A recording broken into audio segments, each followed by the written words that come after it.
Assalamualaikum. Madayaw, maayong adlaw kaninyong tanan. Magandang araw sa inyong lahat.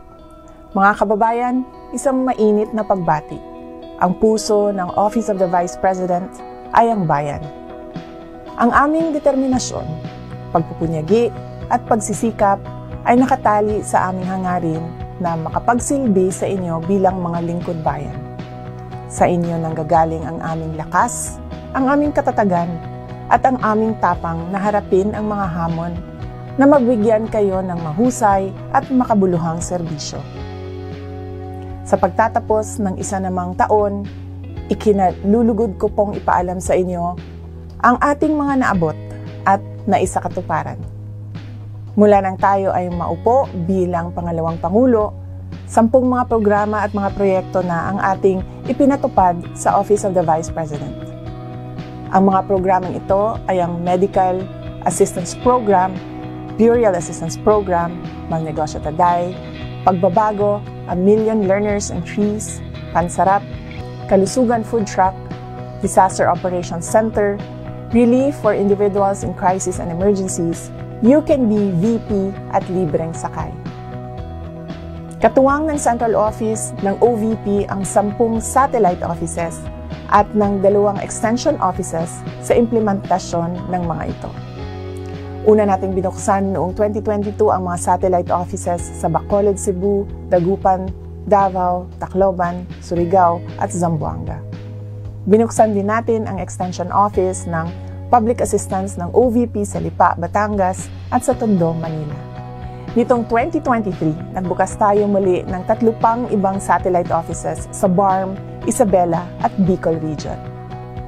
Mahalaga ang papel ng mga satellite offices at extension offices sa ating hangarin na mapagsilbihan ang mga kababayan sa Luzon, Visayas at Mindanao. Bago ako naging Vice President, nakita ko po sa aking paglilibot sa buong Pilipinas ang pangangailangan na dalhin sa mga probinsya ang mga serbisyo ng gobyerno, lalo na sa mga mahihirap na bahagi ng bansa. Marami po kasi sa ating mga kababayan sa probinsya ang nangangailangan ng serbisyo ng pamahalaan, pero madalas ay wala silang matakbuhan. Kung kaya, nung naluklok ako sa pwesto, ninais ko pong palawakin ang serbisyo ng ating tanggapan at mapagsilbihan ang mga Pilipino hindi lamang sa National Capital Region o Metro Manila, kasama na ang buong bansa. Ngayon ay malapit na sa ating mga kababayan ang Office of the Vice President. Mula July 2022 hanggang October 2023, umabot na sa 106,958 Filipinos ang nabigyan natin ng medical assistance at katumbas nito ay lampas 1 bilyong piso.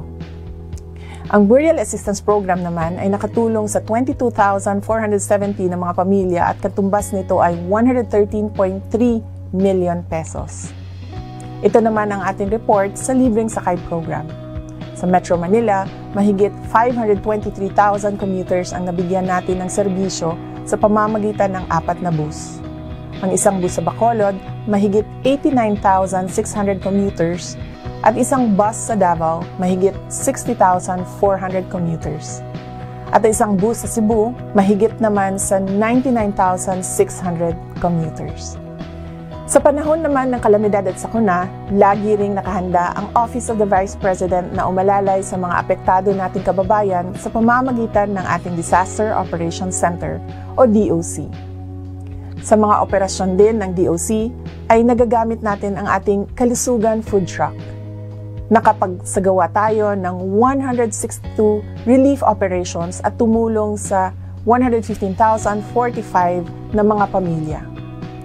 Lampas 23,000 relief boxes, 11,600 food bags, at 438,000 na iba pang relief items na rin ang ating naipamahagi sa pamamagitan ng DOC. Ang katumbas ng mga tulong na ito ay mahigit 69.1 million pesos. Kabilang sa mga komunidad na naabot ng ating team sa DOC ay ang mga maliliit na isla ng Brooks Point na apektado ng baha noong Enero. Dinalhan din natin ang mga residente ng relief assistance sa kabila ng malakas na ulan at biyahe sa bangka na tumagal hanggang 3 oras. Mainit tayong tinanggap ng ating mga kababayan at malaki ang kanilang pagpapasalamat sa tulong ng gobyerno. Para sa OVP, malayo man o mahirap ang daan, lagi naming pagsusumikapan na marating kayo lalo na sa panahon na kailangan ninyo ang tulong. Masaya rin ako sa naging resulta ng ating Pansarap program. Bago pa kasi matapos ang 120 days period na sa pagpapatupad nito, nakitaan na agad ng pagbabago sa timbang ang mga learners na benepisyaryo nito. Una nating ipinatupad sa 733 learners sa Tamugan Elementary School sa Davao City at sumunod naman ang 1,064 learners sa Nuro Central Elementary School sa UP, Maguindanao. Gamit din natin sa pamamahagi ng Pansarap Buns ang kalusugan food trucks. Dahil marami pa rin sa ating mga kababayan ang nahaharap sa kakulangan ng sapat na pagkain, inilunsad din natin ang Relief for Individuals in Crisis and Emergency or RICE program. Sa pamamagitan ng ating mga satellite office, nakapagbigay ang OVP ng 8,415 rice boxes. Ang Magnegosyo Taday program naman ay sadyang malapit sa aking puso. Nakita ko kasi kung paano nito binago ang maraming buhay ng mga kababaihan sa Davao City nung mayor pa ako. Ngayon sa OVP, binuksan natin ito sa iba't ibang mga sektor. Mayroon ng 4 na grupo na may pinagsamang mahigit sa 25,700 members ang nakatanggap ng mga tulong pinansyal mula sa Magnegosyo Taday program. Bawat isa sa kanila ay nabigyan ng 150,000 na kapital. Upang matiyak na magtatagumpay ang mga beneficiary sa kanilang proyekto, binigyan din natin sila ng financial literacy training. Isa ang Palawig LGBTQ Incorporated ng Zambales sa mga benepisyaryo ng Magnegosyo Taday. Ang kanilang livelihood project ay ang rice trading. Limitado ang oportunidad para sa mga kapatid nating LGBT, gayunpaman hindi sila sumusuko sa paghahanap buhay. Kaya umaasa akong magtatagumpay ang Palawig LGBTQ Incorporated at makatulong ang programa sa mga miyembro nito. Bukas rin para sa mga interesadong grupo ang ating programang Magnegosyo Taday.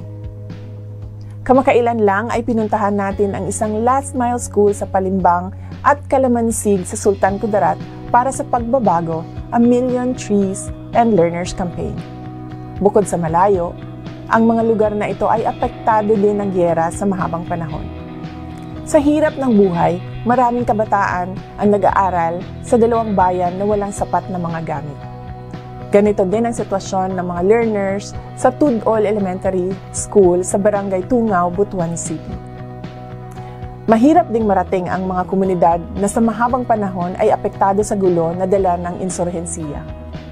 Sa pamamagitan ng pagbabago, A Million Learners and Trees Campaign, binigyan natin sila ng mga backpacks na may lamang school supplies at dental kits. Ang advokasya ng kampanyang ito ay ang mapaangat ang kamulatan ng mga kabataan sa kahalagahan ng edukasyon, ng dental health, at ng pangangalaga sa kalikasan. Ang pangarap natin ay makapagbigay tayo ng 1 milyong backpacks at makapagtanim ng 1 milyong puno sa buong Pilipinas bago matapos ang 2028. Sa ngayon, lampas 64,000 pagbabago bags na ang naipamahagi natin. At lampas 178,100 na mga puno ang naitanim natin.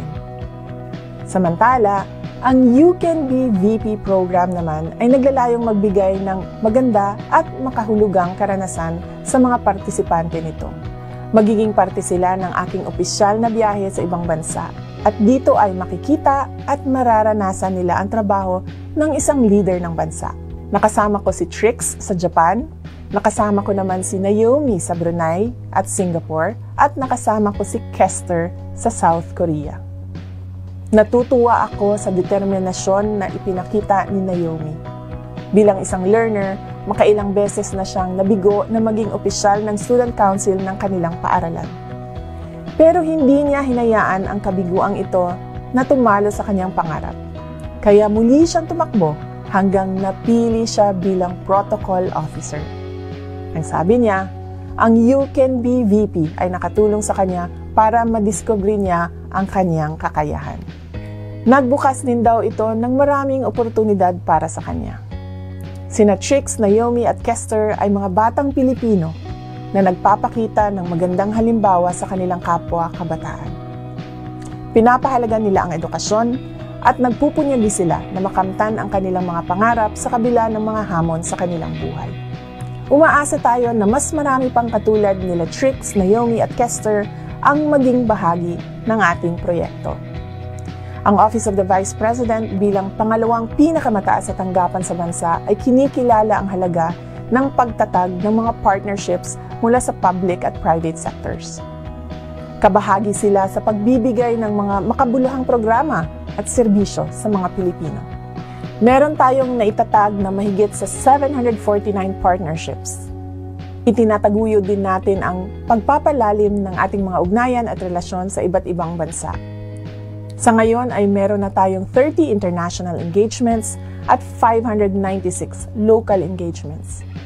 Mga kababayan, ang tagumpay ng Office of the Vice President ay tagumpay ng bawat Pilipino. Kayo ang aming inspirasyon upang patuloy na maging mabuti at epektibong lingkod bayan. Makakaasa po kayo na ako at ang buong Office of the Vice President ay laging nakahandang magbigay sa inyo ng mahusay, epektibo at makabuluhang programa, proyekto at serbisyo. Mga kababayan, patuloy tayo maging matatag sa pagtaguyod ng isang bansang makabata at mga batang makabansa. Ang lahat ng ating ginagawa ay para sa Diyos, sa bayan at sa pamilyang Pilipino. Syukran.